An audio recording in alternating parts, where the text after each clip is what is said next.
Welcome, everybody. We are having our first committee meeting to discuss the Red Cup District here in Columbus. We've pulled together a group of citizens who have an interest in the Red Cup District, pros and cons. We have people from both sides. And we have Councilman Stephen Jones here. Most of the district will be in his ward. And then we have our assistant chief, police chief here, and our city attorney, and then I'm going to let each person just go by real quickly and introduce yourself. Start right here with you. Yeah, I'm Ryan Munson, and I have the Munson & Brothers shop downtown. I'm Yuri Bordenave, and I'm with Heading 45 Restaurant. I'm Ladrico Isaac, and I'm with Yo Bar. Barbara Bigelow with Columbus Main Street. George Hassard, I live on College Street. Thank you, George. We had invited others that are not here, and we can give a list if anybody's interested in who the other members of the committee are. We don't have to do it right now, I don't think, but just in case anybody's interested, because this is not everybody that was invited. So what I thought we would do at this point is we've talked about the fact that there is a real interest in this district. Barbara Bigelow spoke before the council and said that for several years now, there has been an interest in bringing a Red Cup district to the city, very similar to what you see in other municipalities like ours, like Natchez. Starkville has one. There's one on the coast. There's several within the state.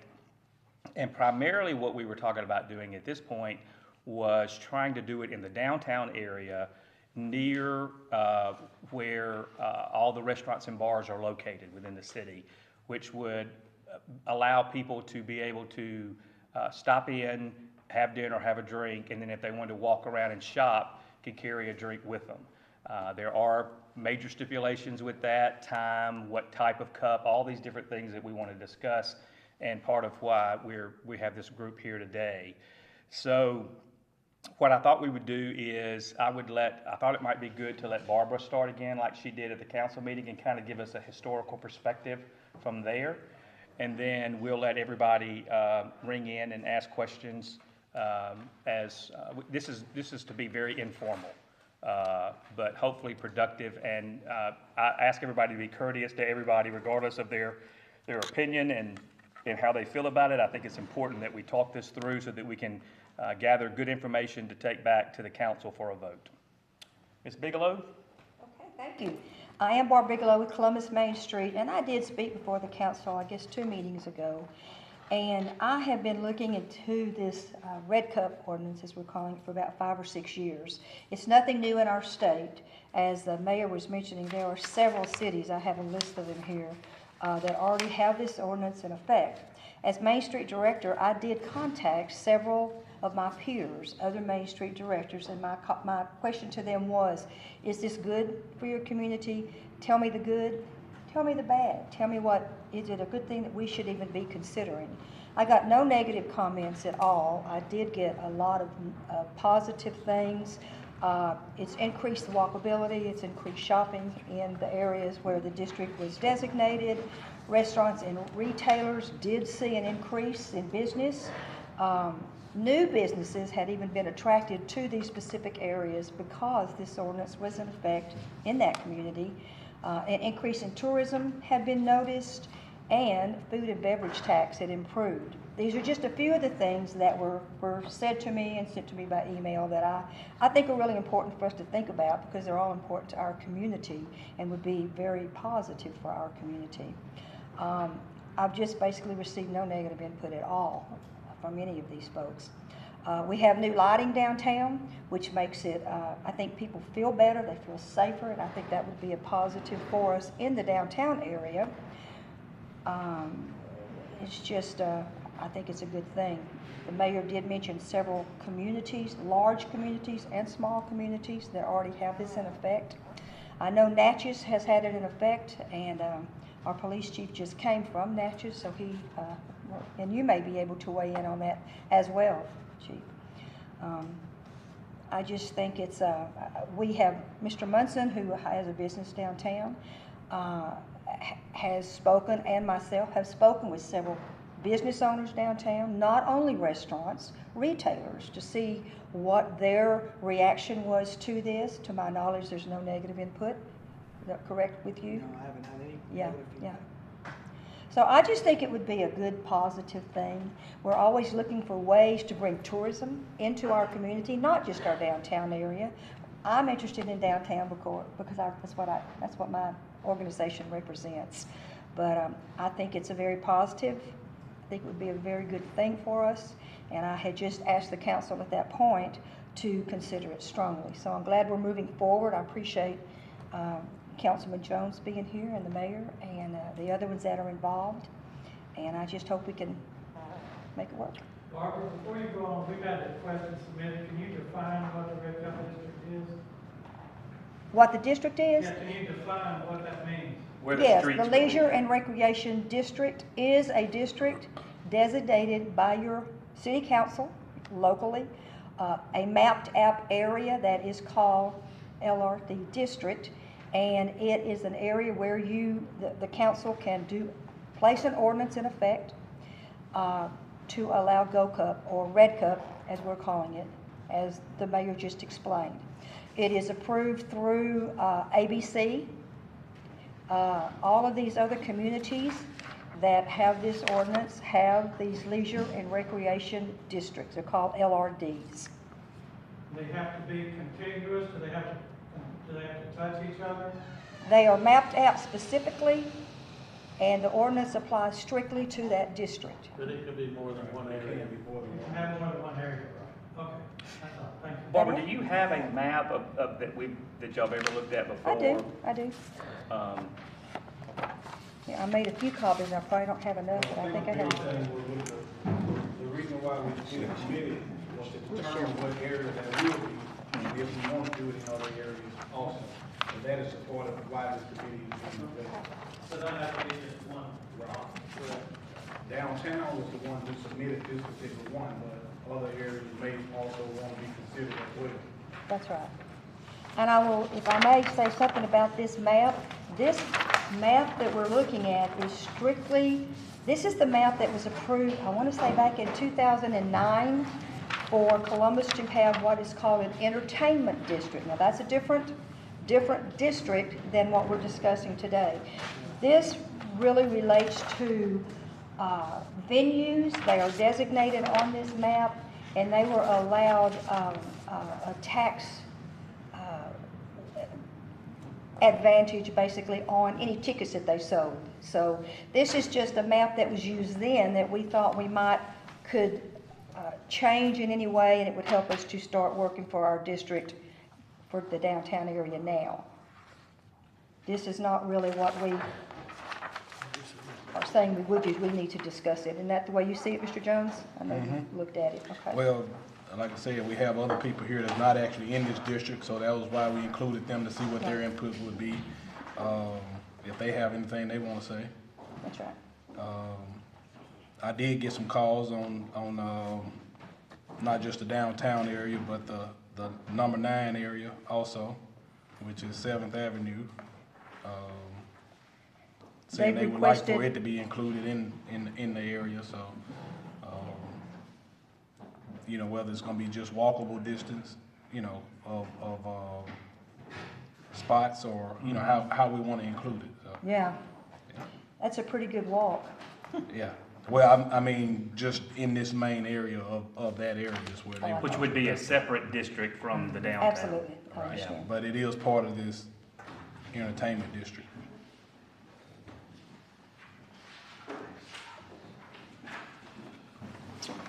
Anybody else have any thoughts on what they would like to see, or any questions that they have about the district? I passed out the state law. It's very simple. It's only one page and a couple of lines.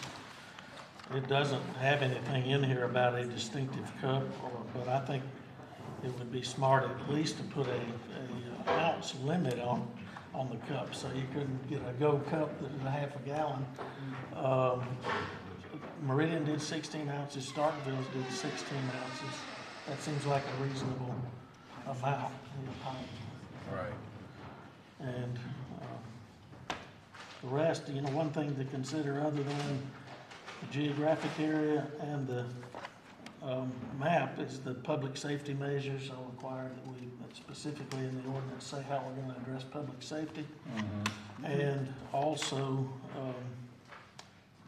we have to create a list of all the permitted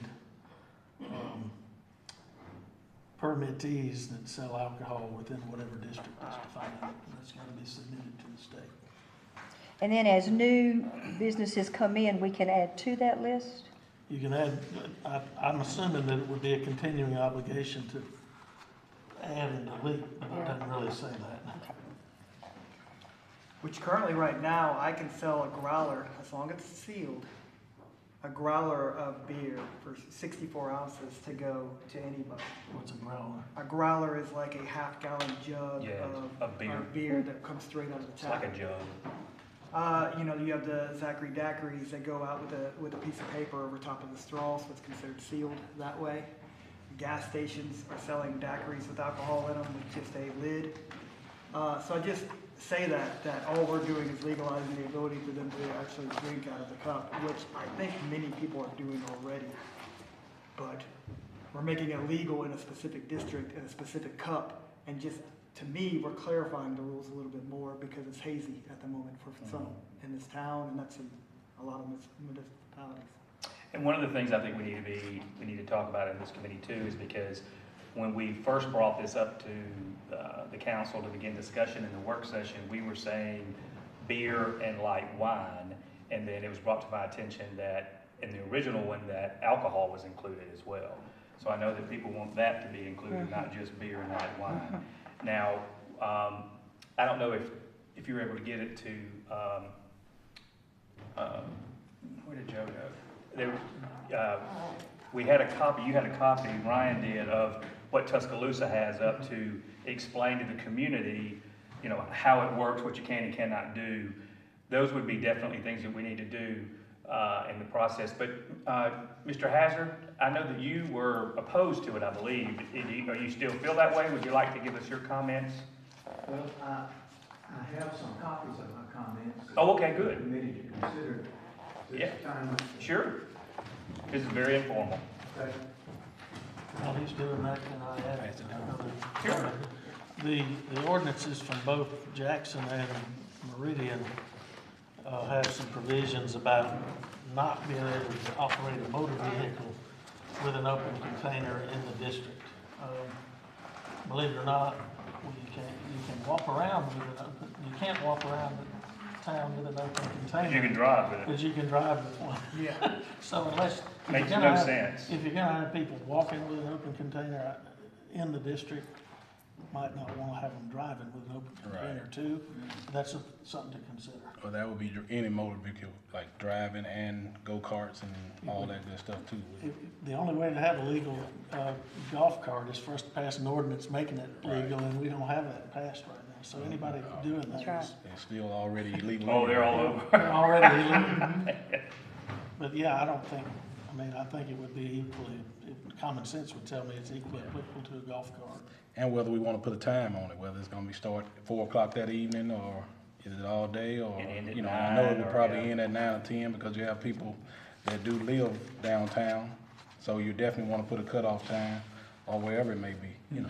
And also, I think it's, what Jackson has, where they require, each community to place trash receptacles at the exit and the entrance door of the licensed premises. Starkville too. Yeah, I think that's something, that we would pay attention to, because we have an issue with trash operating. I think Tuscaloosa has this ordinance where it says that you have to finish your beverage before you walk into another restaurant. Yes, Yeah, Jackson has that, so does Meridian.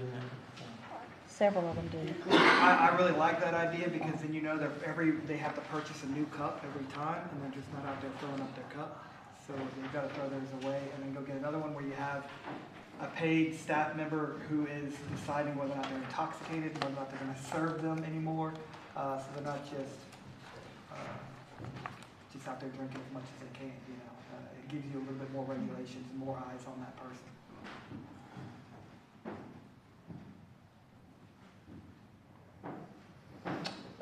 George, would you like to take these one by one, or and some of these, I think, Assistant Chief, did you see this? Did you get a copy of it?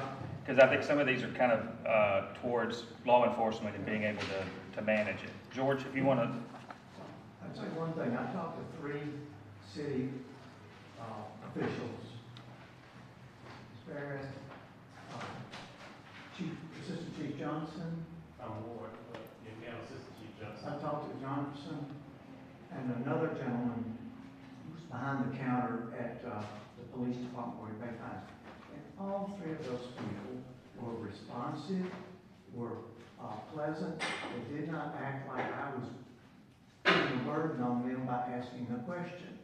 And I think that speaks very well for our city when citizens can go on any matter and be greeted pleasantly and courteously. And that was the case in all 3 of the people I talked to. That's great. To try to learn a little more about it. The map addresses number 1.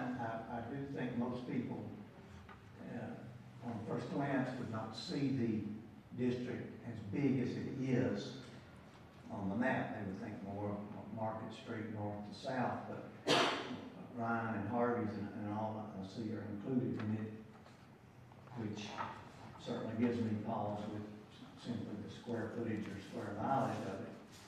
I did talk to the Assistant Chief who estimated that our 0.2 there budgeted for 55, have about 43 on our force, which is 10 short. I would certainly imagine that officers would have to be assigned to the Red Cup District, and as I say there, it would strain our department by the combination of more people walking, more alcohol, and presumably more auto traffic. The chief, Doctor, did say suggested 2 people down there, but I'm sure that was off the top of his head and not considered judgment. Number 3 may be harshly said, but it seems bizarre to me that officers would be assigned to monitoring these cups in their shape and covering and size, when we're roughly 10 officers short. And then we would have to, I think it was already mentioned today, we would have to be sure that the cups are not being carried outside the Red Cup District, where they were not being monitored at all. Certainly have to be a unique cup because in order to be proven that. And I would think that number 4, besides checking cups inside the district, would have to be more alert to drinking outside the district, no matter what cup there is. Ms. Bigelow kind of counteracts number 4 with her comment that hardly any negatives were delivered to her from the many communities on her list there, which is encouraging. But for myself, I would want to be sure that particularly numbers 2 and 3 are addressed in the ordinance so that we could certainly have enough law enforcement presence down there to police the combination of auto traffic, alcohol, and more pedestrians who would be coming to take advantage of the ordinance. So those are my thoughts, Mr. Mayor. Those are good, and one of the things too, I appreciate it, Mr. Hazard. These are all good points, and some of the points that the council members brought up too in the original discussion. One of the ways that I kind of saw this working out maybe was because of the concerns, those types of things, that we start small or with the district and being basically around. And every restaurant owner was invited to come to this. I think we had a rep from everybody. Not everybody's here, but they were invited, and it was there were a lot of conflicts. We don't have everybody here, Yeah. but so that we could see how well it worked, and then if it was successful here, then we look at expanding and doing other things. But I will let Assistant Chief Ward speak to what he thinks on it. Did y'all have one in Macomb? Did y'all have a? No, we didn't. Okay. And I can't, from what I guess Chief answered pretty much the questions he can answer as far as having 2 people down in the district. And I guess there will be people working overtime. Or I guess people that's covered the district, because the district gonna follow someone's beat. And I guess that beat officer would walk through, go back to his car, patrol the other areas of the beat. I'm guessing that's what he meant when he said 2 officers would be downtown, because you have a beat officer. Then I guess he was gonna assign another officer down here with that beat officer. I think we're talking about riding on the Segways. Segways, yeah. We have 42 officers right now, and we are budgeted for 55, but we're still functioning. And so and we have clubs now that we still have to, police. So I'm quite sure that he has a plan for this already. I just don't know what that plan is. We've talked about it, but we hadn't come up with nothing. Yeah, that would be a concern of mine also, even from the start. If we gotta have 2 officers just to patrol this area, then I wouldn't see taking those officers off of, just to be downtown and ride segways and, patrol downtown, when we have enough issues, Yes. all around the city. I wonder, if like- they're just in an area where they're just driving around and get out and walk occasionally, then that's a different story. But if they gotta be maintained downtown, then, that would be an issue for me. I would think that he would want to move auxiliary officers, to that area and not actually pull anyone off patrol. So. Yeah, Can I suggest something? yes, please. For the downtown area, why couldn't we, as with a city, sell the cups, to get residual from the businesses from downtown, and you guys use that money to pay a specific group of police officers for the Red Cup district to, just to monitor that. And because the business, because they're benefiting from that, then they should come in with some of the costs to, even out the police salary for police in that area. Because, may I suggest something? Yes, sir. Yeah, we was talking about that, and like, we're 100% on board with it. Like, I actually love the idea. Even though we all the way down in another, so this has absolutely nothing to do with us. But at the same time, when me and Lulu was me and Aaron was talking about earlier, is that's a great idea, and I don't think you guys need to post the police officers up like that, because it'll open up another thing with other businesses, because, as far as not having a police present. So I think you need to do exactly like what she said. Which I do think that we actually need to go back to having an officer downtown that writes tickets anyway. Now, that officer can patrol, and if you need help, then but I think we need to get back to marketing, because it's hard as hell trying to find a parking space downtown. So, I know Starkville still does it. They still go around and mark tires, and I think we need to get back to that, and maybe that officer can, be the one that monitor and. Because I know Jackson, they do have separate police for the capital, for downtown. They have the Capital City Police downtown, just for that area, Barbara, in your conversations with other cities, have y'all talked about how they handle the police or how they monitor? Not specifically, but I will say that 2 of the communities said to me, don't overthink it. I don't mean that in a bad way. I'm not making light at all, because I want us to have a secure thing. But Starkville, the Main Street director, said, our community doesn't even know we have that. For about a week or 2, it's a big thing, and it's like everything else. And the comment was made to me, do you have full police protection now? And I said, no.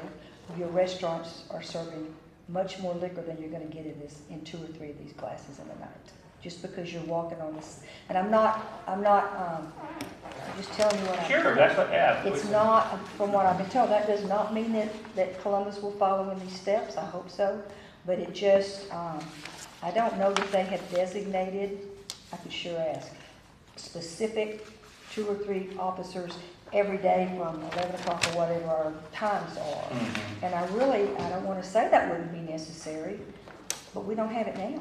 And we have a lot of bars that are open every night serving alcohol, beer, and luckily we don't need that all the time downtown. But I'm happy to find out specifically, or it might be you know, that the police department would want to call and see Mhm. in these other communities how it has worked best there. But, If I could throw in right there, the Meridian ordinance has 2 sentences designated to public safety measures. And it just says, the enforcement in the boundaries shall be the responsibility of the police department, and the police and fire will provide public safety services. And that's similar to what Stark is.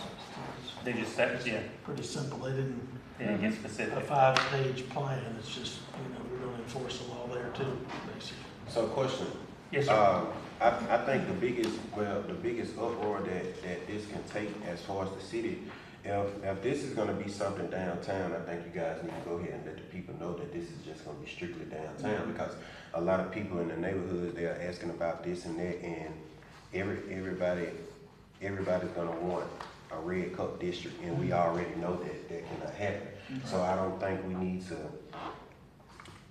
trick people or have people assuming that it's gonna happen next week or next month or your turn is gonna come. I think you need, I think everybody need to just go ahead and, if this is what we're doing downtown, this is what we're doing downtown. We don't want somebody on 20th Street or 7th Avenue to, not speaking on anyone, I'm just saying, sure. we don't want someone thinking that it's the same thing. So I think that's something that you guys need to come up with. If it's gonna be for downtown, you guys need to say it's for downtown. I honestly don't, that's a great point. To go back on the other point about I don't have no problem charging somebody 25 cents a cup, to-go cup or something, trying to put that in, but I don't think that it's going to affect my business that much. I don't think a lot of people don't want to buy a to-go cup and walk up that hill from where I'm located, that it'll really impact me that much. But what I think it will do is when we're having festivals or we're trying to put on events, it'll just make things a little bit easier for people to relax and be able to walk around, and we can do more interesting things which will draw more people. So for a one single day, like we might want to think about, hey, they're having Burns Bottom Festival down there. We probably should send a police officer to walk down that and maybe patrol that event. But I don't think on a day-to-day, I'm going to have enough traffic coming through my place and buying to-go cups that's going to warrant really any extra security. Because I doubt I sell more than 1 or 2 a day if I even do that much, So I don't think I'd generate enough cash, or any of the downtown businesses is going to generate enough to actually pay for anything significant. Now, one of the things too, while we're talking about this, because I think you're right, and that's why I was saying earlier, and we've said this at their meetings, that we might want to start small on this and see how it goes. And then, because people said, well, what about the amphitheater? What about the bridge? What about the area down by the soccer field? And how would that affect? And that's what I think we need to try to do, is maybe go smaller than that in the beginning, see how it works. I don't know of any reports from any cities where they have this, that it's become, the Wild Wild West because they put this in place. I haven't heard it. It could happen in some places, and we need to make sure. But I think you're right. We don't need to give the impression that it might be bigger than it could be. I don't know of any other cities that have this outside of the downtown area where it's easier to maneuver and walk. But that doesn't mean to say it couldn't work somewhere else. But I think you have to, yes, George. I completely agree with that. The smaller the better, as a testing mechanism, as a work it out mechanism. And the ordinance that Jeff cited didn't say much in the ordinance about police operations, but I would assume that the police department in Meridian, that they have given it some mechanical thought and manpower thought. And that's what, to me, this committee needs to be assured of, is that there's going to be an ample and immediate police presence, at least to begin the operation. Right. Well, I think the chief has, because he and I talked about it, and he comes from Natchez where they had an ordinance in place, and he immediately said to me it worked fine for us. Yeah, and I don't remember everything he said they did, but he's got a lot of knowledge in this area that I think can help guide us on what is the right and wrong way to go with it. Yeah. But I love all the ideas that y'all are bringing to the table. I like the idea that we're bringing in other restaurant owners outside of the district for their feedback. And I would encourage people that are watching us now or listening to send in your messages to us or contact us. We don't at this point, Stephen, I think, have a firm deadline of when we're trying to make a decision on this. I thought as we built this committee, and this was Councilman Jones' idea to have this committee, and I applaud him for it, and that we needed to be more inclusive in trying to keep people out of it. But we did try to make sure we had somebody from all the restaurants and bars in the downtown area that would be affected by it, and then also reached out and brought folks like y'all in that could bring in some good advice. I want this to, if we're going to move forward on something like this, to look this as something that's going to be positive and supportive of the city, not something that's going to be divisive. So I think we need to take our time. We've gone this long without having one. I don't see any reason to. So do y'all have any thoughts as a committee? Would y'all like to take some of this information? We've given y'all a lot of stuff, kind of think about it, and then meet again. Ms. Garrett, do you think? And maybe we can have a time when the chief can be here, and you can talk to him, and y'all can come back, and he can interpret what he believes. Because I think it would be good to have him. Yeah. Was this a good time for everyone, Wednesdays at 2 o'clock? 2 o'clock. Was that a good time for you all? Unless you're selling the house, right? Can't make it, I ain't gonna make it. You can look it up. You can watch this on Facebook. Okay. I've got a conflict, but I don't have to be here for that necessarily. Well, you can always. We like having you here. I would but say we we'll- need you here, so. We discussed the legal issues really today.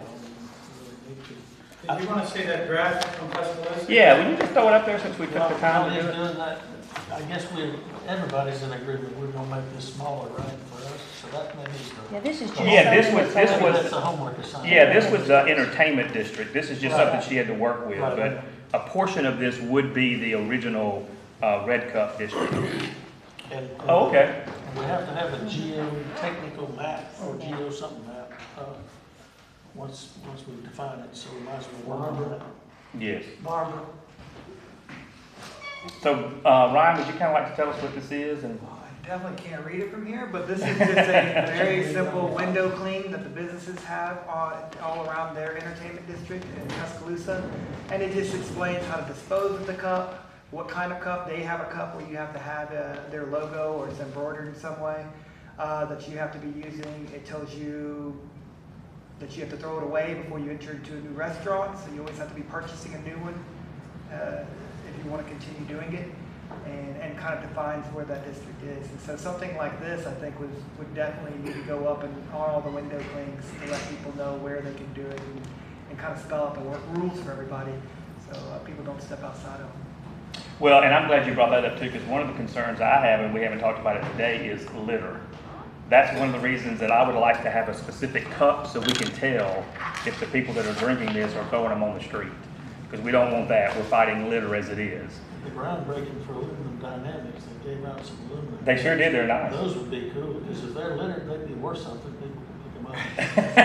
Cash them in. Yeah. So I do think we need to be thinking about what the cups might look like, as you pointed out, and what the value might be, and how it can be a part of what we're doing in the district, and making sure that we're, covering every expense that we need. And I believe all the restaurants participating, they had to buy a receptacle and put out a specific receptacle to put out in front of their business so that it'd be easy for folks to throw away their cup before they entered into the restaurant, which I would be just fine with. I think all the other restaurants downtown would be as well. I think we ought to all, this is only my suggestion, look over this ordinance real carefully. Talking about litter and do we want everybody to have the same receptacle? I personally downtown don't want 15 different trash cans all over. I mean, would prefer not to have, I personally don't have to say, but it would be nice to have trash cans that at least look alike and continue to keep our downtown beautiful like it already is. We don't want to come and have 5 or 6 different kinds of trash cans on the same I don't block. know if you have a lot of problem with litter unless it's a festival or something going on, then they might throw it down. So you definitely want to, make sure that at that time that, And we'll they'll have have to- somebody cleaning up or, have somebody trash cans out there. But Ryan's got a good point. If you pass an ordinance that says you can't bring in the cup from one place to another, Right, they're gonna have to throw it away somewhere. right. Make it easy. And I see people setting their beer bottles and stuff downtown all the time. In our parking lot. In your parking lot. All right, any other thoughts? Does this in somewhere address taking it from Munson's and going with the improved cup to Harvey's? Yes, both ordinances, address that. They don't specifically identify any locations yet, because Yes. that's what the committee's. But does this ordinance permit you to take it from, for example, Munson's and walk with No. it to Harvey's and go into Harvey's? You'll be able to walk to Harvey, but you won't be able to go in Harvey. In Harvey. Not with the cup, Supposed to dump With it the cup. before you Yes. Yes. go into Or Harvey's. drink it. or drink it. Yeah, drink it, but then you And got do to away go with with the the cup, cup. right. And then you could go Whether you in, drunk it or not. You Right. can't go into Harvey's with the cup. right. So you have to put it in the trash or finish it. Well, you have to put it in the trash regardless, and then you walk into Harvey's and you can buy another if you like. That's right. But if all of them got the same cup, then how you gonna know I didn't buy it in Harvey's and then walk in there? Well, you'll know whether or not you sold in that cup, ideally. I mean, I know for me, I don't I want don't know, folks, it's pretty busy. and I get busy, but I certainly wouldn't want folks, ideally, you're buying it to go. No, You're I not know, gonna I know stick what you're around when saying, you but buy I'm it. just saying, how would they know, we know. Well, they shouldn't be inside your place, Bartender. you're right, they shouldn't be inside your place with one of those cups, Yeah. because they should be leaving and walking with it, right? At Harvey's, they've got somebody at the door, so if you're coming in with a cup. And I wouldn't want somebody buying liquor drinks from Zachary's and then, because I don't sell liquor, and I don't want people drinking liquor in my garden, but they shouldn't be in my garden with one of those cups. So, because they're only to-go cups, right? Right. So, yeah, they'd have to throw it away. And so, I mean, it will be incumbent on the businesses some to take responsibility for that now. Like, they have to check an ID. Somebody can't belly up with a cup from Munson's or somewhere at the bar somewhere else. Well, the reason I say that too, because, okay, like Doug, in his interview on the news, he said, if they buy a drink while they're waiting Mhm. and they go outside, so, that person would buy the drink there, and then if they wanna go back in, Well, Doug can't give them a travel cup. He's gotta give them a cup that they can take inside, I would think. Like, most of his are plastered with his, something like that. yeah. He can't give them if somebody's having a drink outside waiting to get in the restaurant, they can't have a to-go cup. So it'll be They just. can't have an open container, Right. except in a defined garden type. Ideally, they have to maybe. He's got a garden out there. I'm talking about with a enclosed. I know what you mean, yeah. Like at the Princess, for example. Mhm. And that's a way for restaurants downtown, all restaurants, to have any kind of area to drink outside. It doesn't even have to actually be a fenced-in area, it just has to be a defined area, it could be bushes. That's the way, because before I ever even built my little outside area, we were reading into it, it should be a defined area for where the drinking can be permitted for you to be able to do it. We went with the fence because it's just better for my liability and to have people walking outside of that and getting in trouble. But that liability really does fall on the patron, not myself. If they decide to walk out to the road or something, that's all on them. And as we pointed out, they can get in their car and then that's legal. But if they're out in the street, then it's not. That is just absolutely bizarre too, isn't it? Well, this has been good discussion, and I don't want to cut it off, but does anybody else have any other thoughts? We're looking at meeting this time next week, is that correct, Ms. Carey? Yes. Okay. I'll email you all. Okay, yeah. And those that are watching or listening, if there's plenty of seats at our next meeting, if people would like to come in and, give us their thoughts on it. Like I said, we're trying to be very inclusive in this, and we thank you for your time. It's always great to see so many citizens in here, giving us their thoughts on the projects, and we appreciate y'all's efforts and the thoughts you've already done on this. All right, we are adjourned.